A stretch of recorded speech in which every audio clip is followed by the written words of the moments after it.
Kabayatan na digiti pasaway ang motorista di Banggedabra na sampulan na nabaklas digiti plakada asaan na nakarehistro. Agsubli ni Bridget Mayo.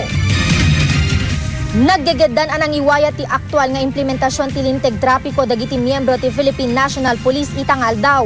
Kaspaset daytoy ti dimmalanan da seminar iti LTO. Tallo a grupo ti nagpwesto iti sabasabali a lokasyon iti Banggedabra. Narway dagiti natangken ti ulo na motorista ana sampulan. Panmi i-actual isuda nga agtiliw tapno makita mo no kasano ti pinang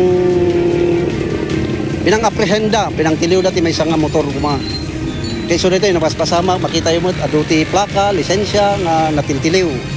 May sa oras pailay nga nakapwesto iti kalsada dagiti pulis nasurok 50 ang motorista tinatiketan kadwan ket awanan ti lisensya ken saan ang nakarehistro ti luganda. Una, consider nga violation tati kadwan, unregistered, unlicensed, dayjay handa inawit ti ORCR, not carried.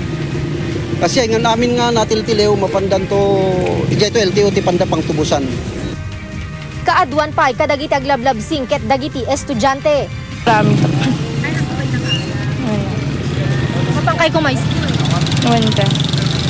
agserbi daytoy a warning kadagiti motorista tagbalinton a permanente ti panangbantay dagiti kapulisan iti kalsada tapno makisayan ti aksidente. Bridget Mayor, Balitang Ilocano.